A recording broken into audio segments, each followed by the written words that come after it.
The very distinctive rasp of the Pratt & Whitney R985 Wasp Junior radial engine, which gives out about 450 horsepower and propels this aircraft to a top speed of some 257 miles an hour. The Spartan Aircraft Company was founded in 1928 in Tulsa, Oklahoma. And this model, the 7W Executive, was the brainchild of the firm's founder, William Skelly, who was a former oil baron.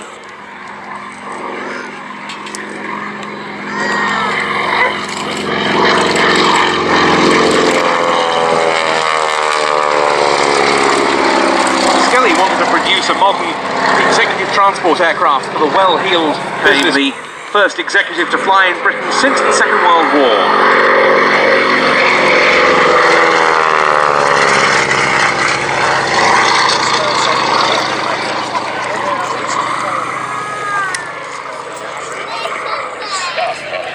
Nigel, in fact, has another of these aeroplanes, a slightly earlier example, which actually flew in a Bendix Trophy race in 1938 and finished 6th.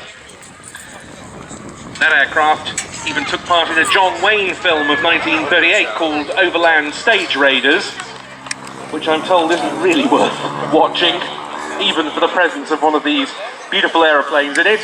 Coming in for its last pass now, the Spartan 7W Executive.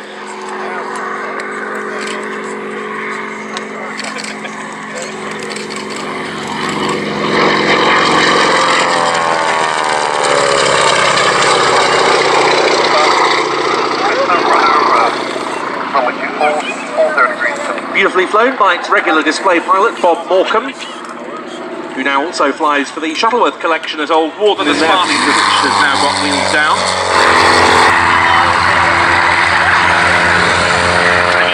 I don't like it when they... And round he goes.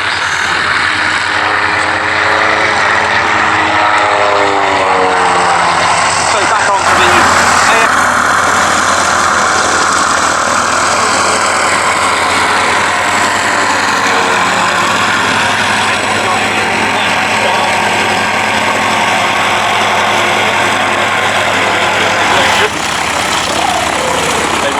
As successor to the de Havilland Canada Chipmunk, used by the RAF's University Air Squadrons.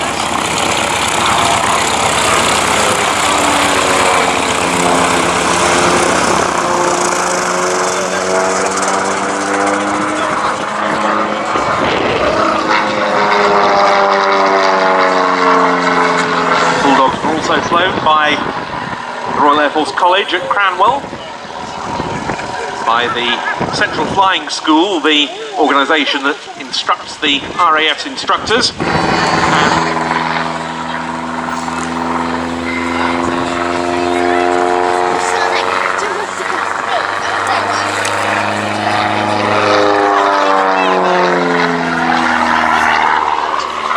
If you're a member of the Air Training Corps in the 1990s, you might well have got some initial flying experience on these aircraft, because they began also to replace the Chipmunks with the RAF's Air Experience flights around that time.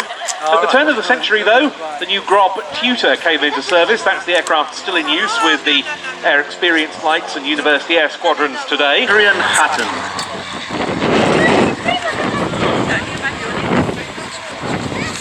Now we just climb for height before he starts his display proper. Now normally we would do this to music. An avalanche at the top, and of course the gorgeous silver aeroplane we saw earlier on. This is more gentle aerobatics, where managing the energy is all important. A very quiet little thing humming up the front of this aeroplane is just a little 80 horsepower Jabiru engine. So the energy has to be managed properly.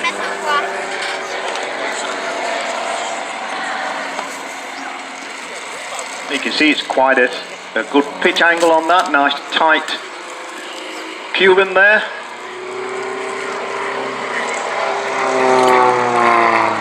Now the Silenced Twister is a small GRP aeroplane built by two brothers in Germany. Then you can either have it delivered already made up, built, or you can have it in your IKEA flat pack and do it in your garage.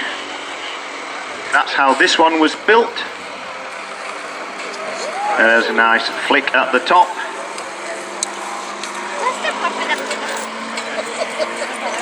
Jabiru, of course, small 80 horsepower engine of Australian manufacture.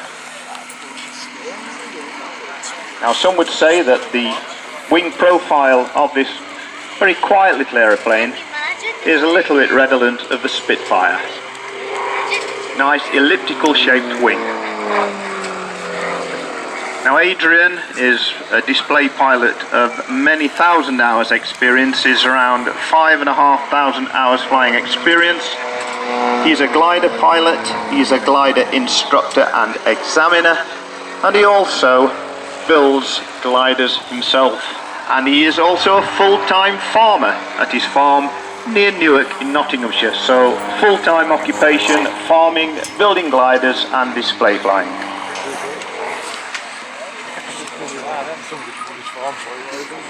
Now, this particular mark of the Silence Twister has a fixed undercarriage. You can, if you want to work a bit harder, have one that's fully retractable.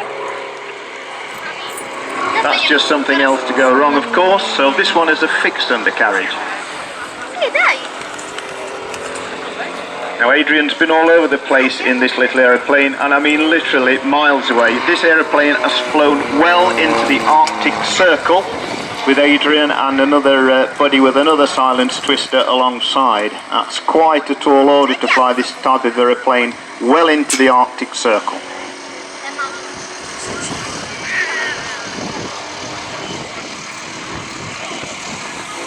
As you can see, quite manoeuvrable, and it's a modern aeroplane, so everything's highly electronic up in the office at the front. Hotel. So weird. Cala does a tandem two-seater, built in Germany. Got UK certification in 2011. Well, straight into his sequence, smoke to enhance it.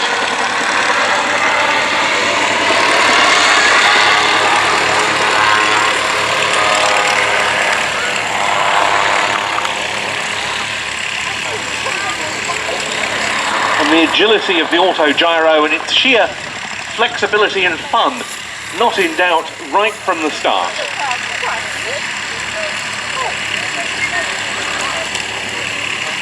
The principle is that the pusher propeller mounted on the back of the small fuselage pushes it through the air for forward flight. While it's in flight, the rotor is inclined slightly to the rear. The air therefore flows through the rotor disc. Were an Autogyro to suffer an engine failure, the consequences would of course be far less than those in a helicopter, because it would simply make a safe, controlled auto-rotation landing.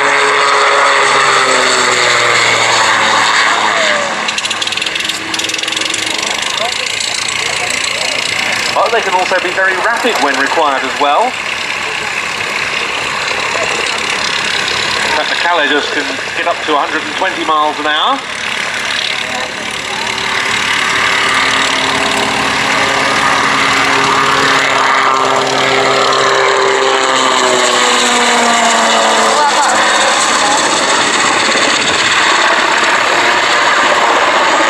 As you can see, the Autogyro is capable of extremely tight manoeuvring in skilled hands.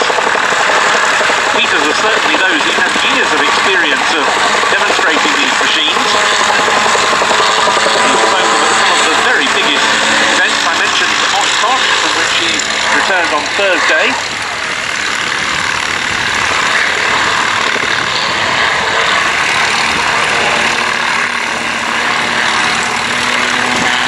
He's also flown Autogyros in the past at the Paris Airshow, which is most of UK's top venues.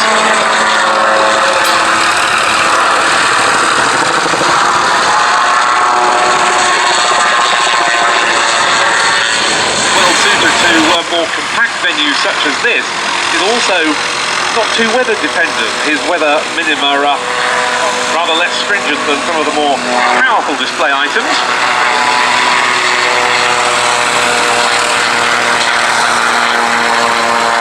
Operate as well from non-airfield venues thanks to that very, very short takeoff and landing performance.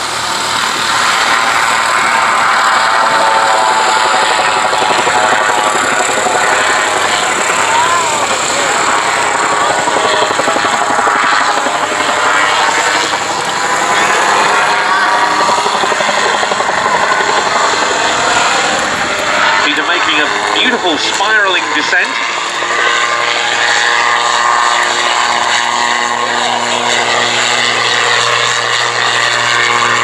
Even if the airspeed indicator is showing 0, he says the rotors just look after themselves and keep on spinning.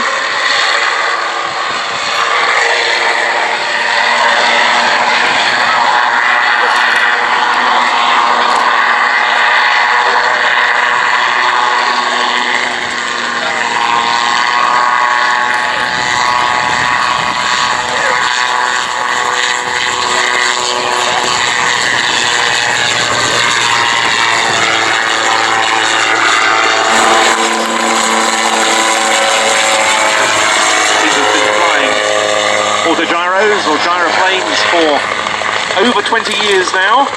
He gave his first displays in the early 1990s, and here he is for his final run. Swinging back in and round.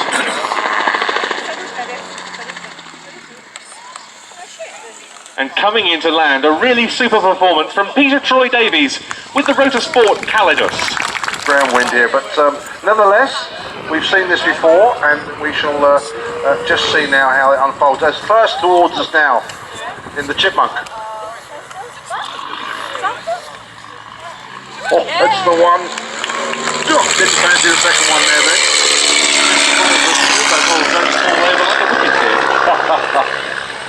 Oh no, that's Trish. Jackaroo, not fancying the first one, but fancying the second one.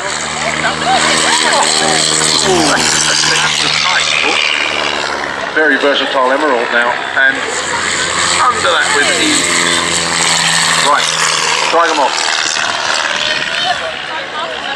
One. Nope. Who do you reckon first to do both of them then? Oh, I don't know. Based on current performance, probably the emerald, I'd say. Yeah. They'll all have a good go. Well, Captain Neville's too high for the first one, so perhaps we'll do the second one with the Chipmunk here. Yeah, fantastic clearance there. I'd like to say there's a complete look of concentration on their face, but Now it's on to the last bit.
Yakovlev Yak-52.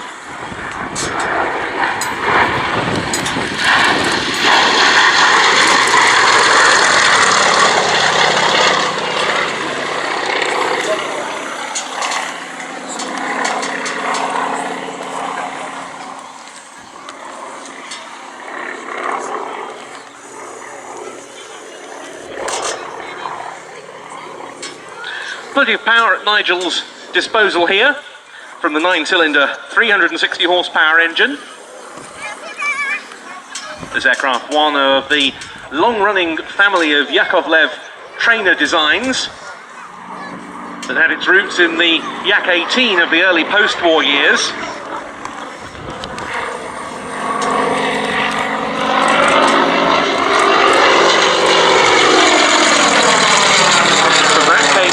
Yak-50, which was developed to compete at the World Aerobatic Championships, and proved extremely successful in its day in competition aerobatics. Europeans always were and still are masters of that art. The Yak-50 was a single-seat tail dragger design.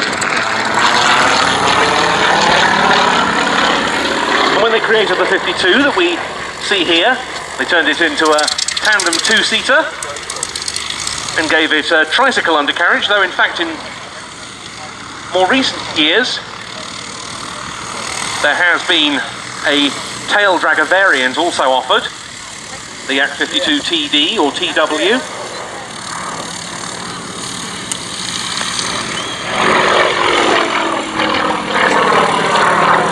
One thing you may notice as Nigel goes through his paces is that the two main wheels on the Yak-52 don't retract fully into the wings. They're not fully flush. You see a bit of the wheel impact poking out below the undersurface.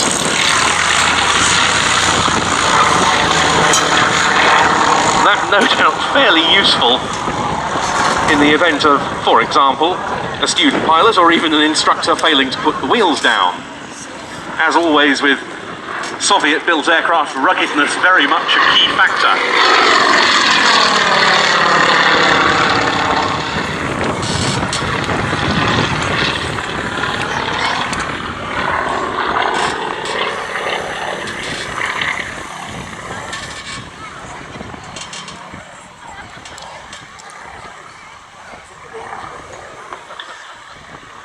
Nigel Wilson flying for us here comes from East Anglia. He learned to fly at Ipswich Airport, now sadly no longer with us, in 1985. And apart from his private pilot's license, he also has the qualifications to be a flying instructor and examiner. Inverted pass now. In fact, rolling smartly from inverted to inverted. In total, Nigel has over 3,100 hours on a wide variety of aircraft. Yeah. Enabling Nigel to tumble about the sky like that. He's just called the tower to say that this will be his final pass. So worthy of a wave on this run. To show your thanks to Nigel Wilson with the Yakovlev Yak-52.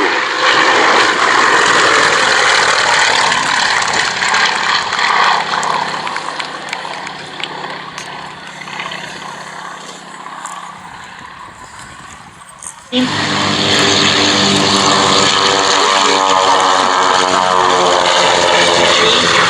were built 6 months apart in 1988. Wildcat 1 today is Alfie and Wildcat 2 is Lincolnshire. Both of them are ex-military from the RAF. And they met when they had bought their 2-pit. On the right 45. As they come in, Wildcat 1 is in front, Wildcat 2 behind, looping for the first of these 3 loops. Wildcat 2 trying to keep as close as he can to Wildcat 1. Remembering every practice session they did, trying to get as close as possible.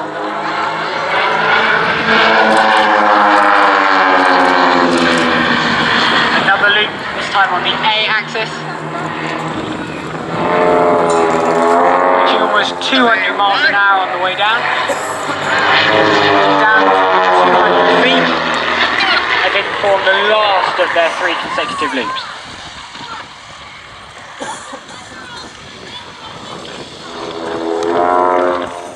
Topping out at about 1,200 feet. This is one of the tightest loops you'll see in the display circuit this year.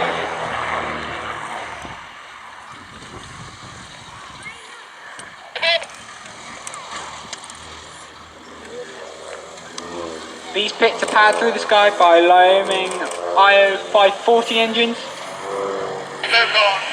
They produce 260 horsepower and have a maximum of 540 cubic inches, which makes these engines 9 litres, which is twice the size of the Aston Martin V8. Wildcat barrel roll, with Wildcat 2 lying astern behind Wildcat 1.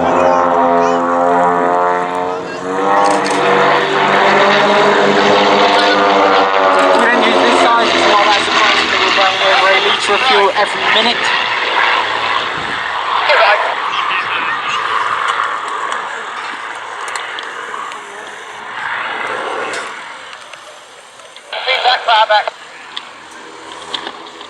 Okay, as Wildcats come in from the right hand side, we're going to perform one of our most difficult manoeuvres.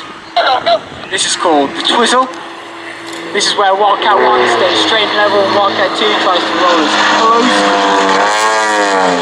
Wildcat 1 makes it a tiny bit more difficult by turning right.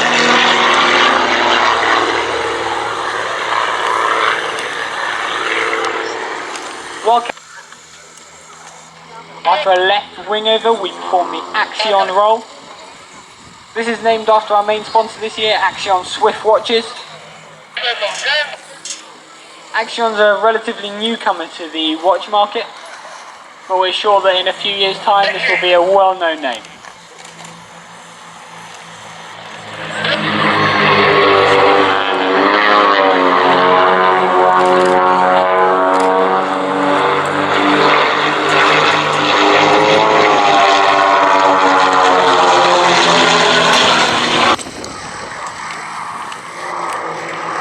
Running in towards crowd centre. At 200 feet, Wildcat perform their break.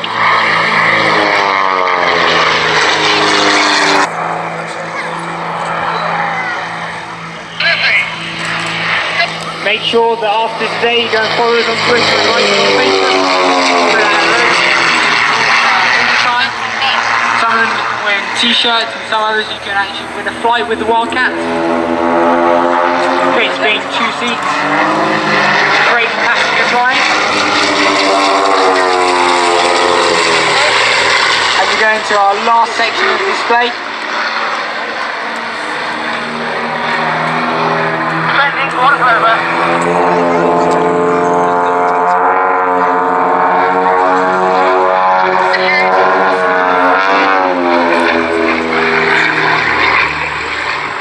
go into a quarter clover to line up for the iconic heart.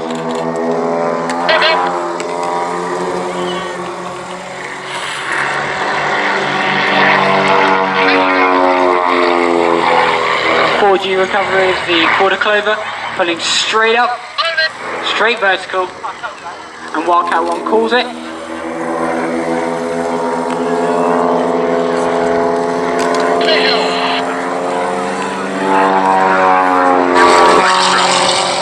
What you're about to see for the first time at East Kirkby is truly extraordinary. Coordinated sequence of these two aircraft.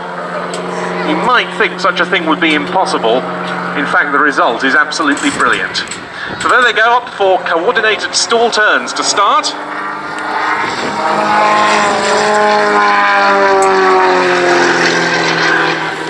Slow rolls to follow. And they'll be repositioning again back up at the left-hand end. Speed bleeding off once again for, again, coordinated stall turns.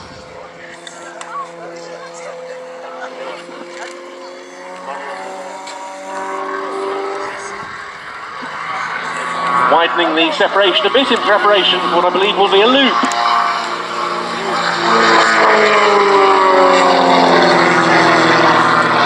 Now, part of the illusion here is that Mike Williams is flying the model about 2.5 times closer to the crowd than Chris in the full-size aircraft. But of course, the effect of scale can make it look as though they're rather closer. Pulling up for upward tumbles.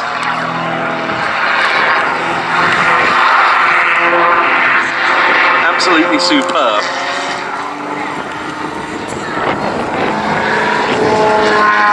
See how well coordinated they are again.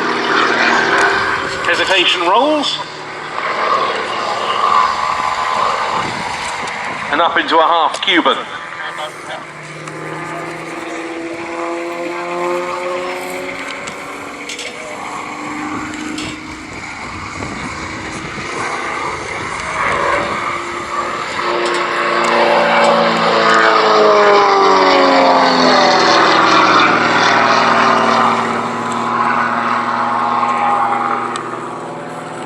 I think it's particularly at the top of the vertical manoeuvres where you really get the effect of the scale working, making it look as though there might just be a pair of full-size extras.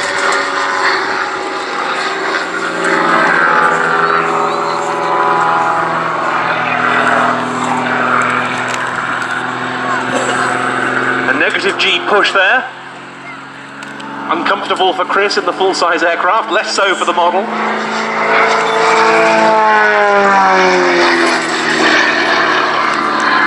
And now up for synchronized torque rolls. Climbing vertically and rolling on the way up. Once again the speed all coming off. And carrying on rolling as they tail slide back down. Chris falling through his own smoke.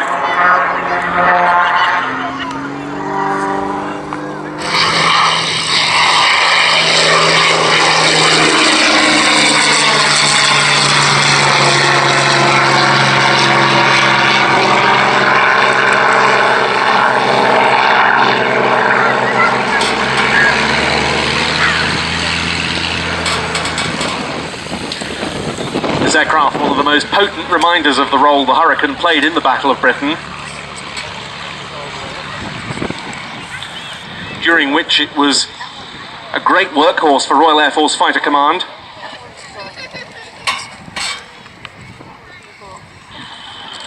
Available in for its display.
The aircraft restoration company at Duxford, and as we were talking about earlier, the members of the Blenheim Society, who for many years have raised significant funds to back up the restoration and operation of this aircraft.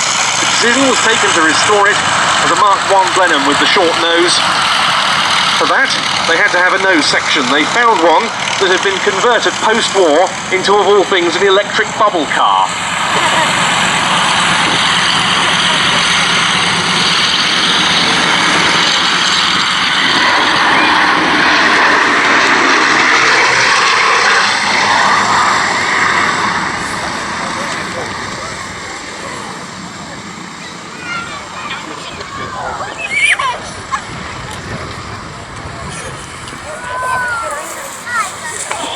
It was a painstaking effort to rebuild and reconfigure the aircraft, but it reached fruition on the 20th of November last year when John remained.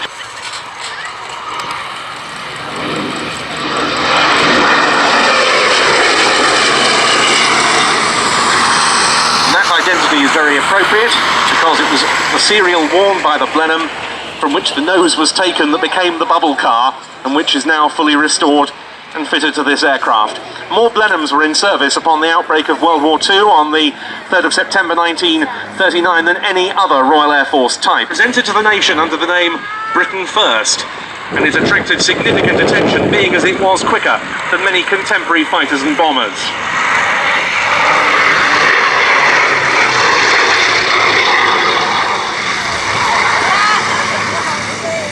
It was ordered as a light bomber, and as the Blenheim 1, deliveries to number 114 Squadron at RAF Whitton near Huntingdon started in 1937. It replaced the Hawker Hind as the RAF's primary light bomber, and it proved a significant advance in terms of performance and capability.